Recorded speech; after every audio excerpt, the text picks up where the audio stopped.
श्रीराम मुनि को केवल ज्ञान 122वां पर्व कथा। अथानंतर जिनके रागद्वेष शांत हो चुके थे, ऐसे श्री भगवान बलदेव ने सामान्य मनुष्यों के लिए अशक्य अत्यंत कठिन तप किया। जब सूर्य आकाश के मध्य में चमकता था, तब तेला आदि का उपवास धारण करने वाले राम वन में आहारार्थ भ्रमण करते थे और गोपाल आदि उनकी उपासना करते थे। वे व्रत, गुप्ती, समिति आदि के प्ररूपक शास्त्रों के जानने वाले थे, जितेंद्रिय थे, साधुओं के साथ स्नेह करने वाले थे, स्वाध्याय में तत्पर थे, अनेक उत्तम कार्यों के विधायक थे, अनेक महारिद्धियां प्राप्त होने पर भी निर्विकार थे, अत्यंत श्रेष्ठ थे, परीक्षा रूपी योद्धा तथा मोह को जीतने के लिए उद्यत रहते थे। तप के प्रभाव से व्याघ्र और सिंह शांत होकर उनकी ओर देखते थे, जिनके नेत्र हर्ष से विस्तृत थे तथा जिन्होंने अपनी गर्दन ऊपर की ओर उठा ली थी, ऐसे मृगों के झुंड बड़े प्रेम से उन्हें देखते थे। उनका चित्त मोक्ष में लग रहा था तथा जो इच्छा और आसक्ति से रहित थे। इस प्रकार उत्तम गुणों को धारण करने वाले भगवान राम वन के मध्य बड़े प्रयत्न से ईर्ष्या समितिपूर्वक मार्ग में विहार करते थे। कभी शिलातल पर खड़े होकर अथवा पर्यंकासन से विराजमान होकर उस तरह ध्यान के भीतर प्रवेश करते थे जिस तरह की सूर्य मेघों के भीतर प्रवेश करता है। वे प्रभु कभी किसी सुंदर स्थान में दोनों भुजाएं नीचे लटकाकर मेरु के समान निष्कंपचित्त हो प्रतिमा योग से विराजमान होते थे।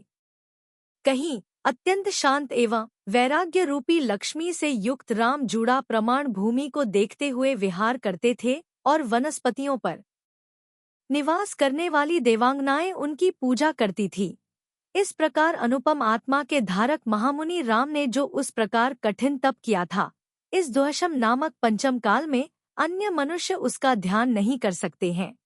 तदनंतर विहार करते हुए राम क्रमक्रम से उस कोटिशिला पर पहुंचे जिसे पहले लक्ष्मण ने नमस्कार कर अपनी भुजाओं से उठाया था, जिन्होंने स्नेह का बंधन तोड़ दिया था तथा जो कर्मों का क्षय करने के लिए उद्यत थे। ऐसे महात्मा श्री राम उस शिला पर आरूढ़ हो रात्रि के समय प्रतिमा योग से विराजमान हुए। अथानंतर जिसने अवधिज्ञान रूपी नेत्र का प्रयोग किया था तथा जो अत्यधिक स्नेह से युक्त था, ऐसे सीता के पूर्व जीव अच्युत स्वर्ग के प्रतीन्द्र ने उन्हें देखा।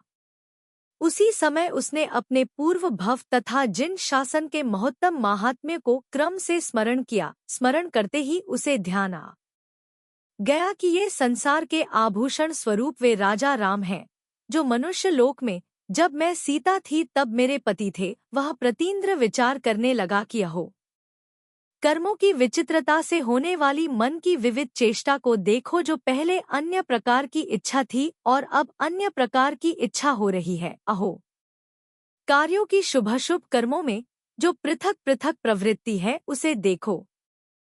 लोगों का जन्म विचित्र है, जो कि यह साक्षात ही दिखाई देता है। ये बलभद्र और नारायण जगत को आश्चर्य उत्पन्न करने वाले थे, पर अपने अपने योग्य कर्मों के प्रभावक वे ऊर्ध्व तथा अधः स्थान प्राप्त करने वाले हुए, अर्थात एक लोक के ऊर्ध्व भाग में विराजमान होंगे और एक अधोलोक में उत्पन्न हुआ। इनमें एक बड़ा तो क्षीण संसारी तथा चरम शरीरी है और दूसरा छोटा लक्ष्मण पूर्ण संसारी नरक में दुखी हो रहा है। दिव्य तथा मनुष्य संबंधी भोगों से जिसकी आत्मा तृप्त नहीं हुई, ऐसा लक्ष्मण पाप कर अभिमान के कारण नरक में दुखी हो रहा है। यह कमललोचन श्रीमान बलभद्र लक्ष्मण के वियोग से जिनेंद्र भगवान की शरण में आया है। यह सुंदर पहले हल रत्न से बाह्य शत्रुओं को पराजित कर अब ध्यान की शक्ति से इंद्रियों को जीतने के लिए उद्यत हुआ है। इस समय यह क्षपक श्रेणी में आरूढ़ है, इसलिए मैं ऐसा काम करता हूँ कि जिससे यह मेरा मित्र ध्यान से भ्रष्ट हो जाए और मोक्ष न जाकर स्वर्ग में ही उत्पन्न हो। तब महामित्रता से उत्पन्न प्रीति के कारण इसके साथ सुखपूर्वक मेरु पर्वत और नंदीश्वर द्वीप को जाऊंगा। उस समय की शोभा ही निराली होगी। विमान के शिखर पर आरूढ़ तथा परम विभूति के सहित हम दोनों एक दूसरे के लिए अपने दुहक और सुख बतलावेंगे। फिर अधोलोक में पहुँचे हुए लक्ष्मण को प्रतिबुद्धता प्राप्त कराने के लिए शुभ कार्य के करने वाले उन्हीं राम के साथ जाऊंगा। यह तथा इसी प्रकार का अन्य विचार कर सीता का जीव स्वयंप्रभ देव अन्य देवों के साथ आरणाच्युत कल्प से उतरकर सौधर्म कल्प में आया तदनंतर सौधर्म कल्प से चलकर वह पृथ्वी के उस विस्तृत वन में उतरा जो कि नंदन वन के समान जान पड़ता था, और जहाँ महामुनि रामचंद्र ध्यान लगाकर विराजमान थे, उस वन में अनेक फूलों की पराग को धारण करने वाली सुखदायक वायु बह रही थी, और सब ओर पक्षियों का मनोहर कलकल शब्द हो रहा था। वकुल वृक्ष के ऊपर भ्रमरों का सबल समूह चंचल हो रहा था तथा कोकिलाओं के समूह जोरदार मधुर शब्द कर रहे थे। नाना प्रकार के सुंदर शब्द प्रकट करने में निपुण मैनाएं मनोहर शब्द कर रही थी, और पलाश वृक्षों पर बैठे शुक स्पष्ट शब्दों का उच्चारण करते हुए क्रीड़ा कर रहे थे। भ्रमरों से सहित आमों की मंजरियां कामदेव के नूतन तीक्ष्ण बाणों के समान जान पड़ती थी। कनेर के फूलों से पीला पीला दिखने वाला वन ऐसा जान पड़ता था मानो पीले रंग के चूर्ण से क्रीड़ा करने के लिए उद्यत ही हुआ हो। मदिरा के गंडूष रूपी दोहद की उपेक्षा करने वाला वकुल वृक्ष ऐसा बरस रहा था जैसा कि वर्षा काल मेघों के समूह से बरसता है। अथानंतर इच्छानुसार रूप बदलने वाला वह स्वयंप्रभ प्रतीन्द्र जानकी का वेश रख मदमाती चाल से राम के समीप जाने के लिए उद्यत हुआ। वह वन मन को हरण करने वाला, एकांत, नाना प्रकार के वृक्षों से युक्त एवं सब ऋतुओं के फूलों से व्याप्त था। तदनंतर सुखपूर्वक वन में घूमती हुई सीता महादेवी अकस्मात उक्त साधु के आगे प्रकट हुई।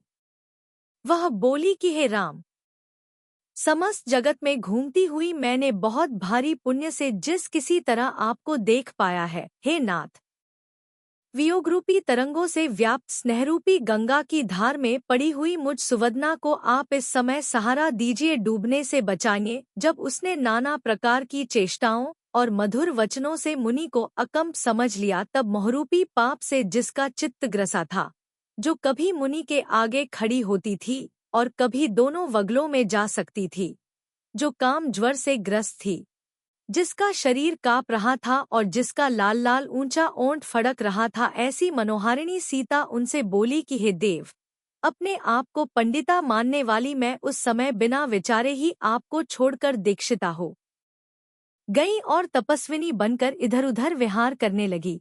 तदनंतर विद्याधरों की उत्तम कन्याएं मुझे हर कर ले गई।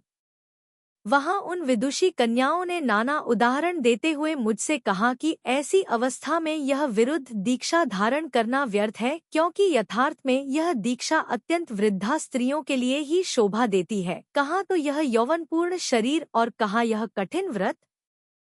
क्या चंद्रमा की किरण से पर्वत भेदा जा सकता है।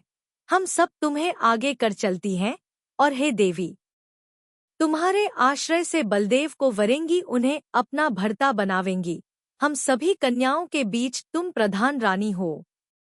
इस तरह राम के साथ हम सब जम्बूद्वीप में सुख से क्रीड़ा करेंगी। इसी बीच में नाना अलंकारों से भूषित तथा दिव्य लक्ष्मी से युक्त हजारों कन्याएं वहां आ पहुंची। राजहंसी के समान जिनकी सुंदर चाल थी, ऐसी सीतेंद्र की विक्रिया से उत्पन्न हुई वे सब कन्याएं राम के समीप गई। कोयल से भी अधिक मधुर बोलने वाली कितनी ही कन्याएं ऐसी जान पड़ती थी मानो साक्षात लक्ष्मी ही स्थित हो। कितनी ही कन्याएं मन को आह्लादित करने वाले, कानों के लिए उत्तम रसायन स्वरूप तथा बांसुरी और वीणा के शब्द से अनुगत दिव्य संगीतरूपी अमृत को प्रकट कर रही थी।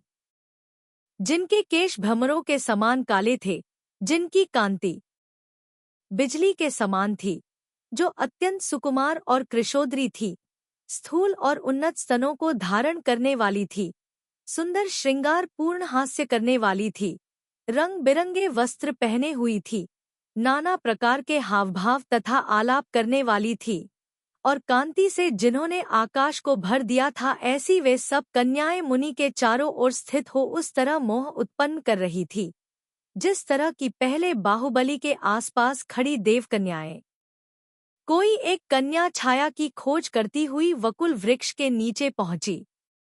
वहां पहुंचकर उसने उस वृक्ष को खींच दिया, जिससे उस पर बैठे भ्रमरों के समूह उड़कर उस कन्या की ओर झपटे और उनसे भयभीत हो वह कन्या मुनि की शरण में जा खड़ी हुई।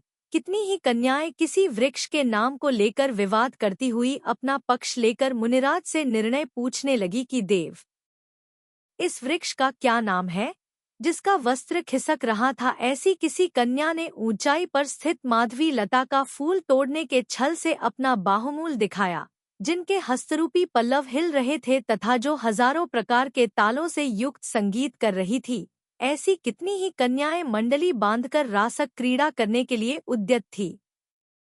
किसी कन्या ने जल के समान स्वच्छ लाल वस्त्र से सुशोभित अपने नितंब तट पर लज्जा के कारण आकाश के समान नील वर्ण का लहंगा पहन रखा था। गौतम स्वामी कहते हैं कि अन्य मनुष्यों के चित्त को हरण करने वाली इस प्रकार की क्रियाओं के समूह से राम उस तरह क्षोभ को प्राप्त नहीं हुए जिस प्रकार की वायु से मेरुपर्वत क्षोभ को प्राप्त नहीं होता है। उनकी दृष्टि अत्यंत सरल थी, आत्मा अत्यंत शुद्ध थी और वे स्वयं परीक्षों के समूह को नष्ट करने के लिए वन स्वरूप थे। इस तरह वे सुप्रभ के समान शुक्ल ध्यान के प्रथम पाये में प्रविष्ट हुए। उनका हृदय सत्व गुण से सहित था, अत्यंत निर्मल था तथा इंद्रियों के समूह के साथ आत्मा के ही चिंतन में लग रहा था। बाह्य मनुष्य इच्छानुसार अनेक प्रकार की क्रियाएं करें, परंतु परमार्थ के विद्वान मनुष्य आत्म कल्याण से च्युत नहीं होते। ध्यान में विघ्न डालने की लालसा से युक्त सीतेंद्र जिस समय सर्व प्रकार के प्रयत्न के साथ देवमाया से निर्मित चेष्टा कर रहा था, उस समय अत्यंत पवित्र मुनिराज अनादि कर्म समूह को जलाने के लिए उद्यत थे। दृढ़ निश्चय के धारक पुरुषोत्तम कर्मों की 60 प्रकृतियां नष्ट कर उत्तरवर्ती क्षपक श्रेणी पर आरूढ़ हुए। माघ शुक्ल द्वादशी के दिन रात्रि के पिछले पहर में उन महात्मा को केवल ज्ञान उत्पन्न हुआ। सर्वदर्शी केवल ज्ञान रूपी नेत्र के उत्पन्न होने पर उन प्रभु के लिए लोक अलोक दोनों ही गोष्पद के समान तुच्छ हो गए। तदनंतर सिंहासन के कंपित होने से जिन्होंने अवधिज्ञान रूपी नेत्र का प्रयोग किया था, ऐसे सब इंद्र संभ्रम के साथ प्रणाम करते हुए चले। तदनंतर जो देवों के महासमूह के बीच वर्तमान थे, श्रद्धा से युक्त थे और केवल ज्ञान की उत्पत्ति की पूजा करने के लिए उद्यत थे, ऐसे सब इंद्र बड़े वैभव के साथ वहां आ पहुंचे। घातिया कर्मों का नाश करने वाले सिंहासनासीन राम के दर्शन कर चारण रिद्धिधारी मुनिराज तथा समस्त सुर और असुरों ने उन्हें प्रणाम किया, जिन्हें आत्मरूप की प्राप्ति हुई थी तथा जो संसार के समस्त इंद्रों के द्वारा वंदनीय थे। ऐसे परमेष्ठी पद को प्राप्त श्री राम के संपूर्ण समवसरण की रचना हुई। तदनंतर स्वयंप्रभ नामक सीतेंद्र ने केवल ज्ञान की पूजा कर मुनिराज को प्रदक्षिणा दी और बार बार क्षमा कराई। उसने कहा कि हे भगवन, मुझ दुर्बुद्धि के द्वारा किया हुआ दोष क्षमा कीजिए, प्रसन्न होजिए और मेरे लिए भी शीघ्र ही कर्मों का अंत प्रदान कीजिए, अर्थात मेरे कर्मों का क्षय कीजिए। गौतम स्वामी कहते हैं कि इस प्रकार अनंत लक्ष्मी द्युति और कांति से सहित तथा प्रसन्न मुद्रा के धारक भगवान बलदेव ने श्री जिनेन्द्र देव की उत्तम भक्ति से केवल ज्ञान तथा अनंत सुख रूपी समृद्धि को प्राप्त किया। मुनियों में सूर्य के समान तेजस्वी श्री राम मुनि जब विहार करने को उद्यत हुए, तब हर्ष से भरे देव शीघ्र ही भक्तिपूर्वक पूजा की महिमा, स्तुति तथा प्रणाम कर यथाक्रम से अपने अपने स्थानों पर चले गए। इस प्रकार आर्ष नाम से प्रसिद्ध श्री रविशेणाचार्य द्वारा रचित पद्मपुराण में श्री राम मुनि को केवल ज्ञान उत्पन्न होने का वर्णन करने वाला 122वां पर्व पूर्ण हुआ।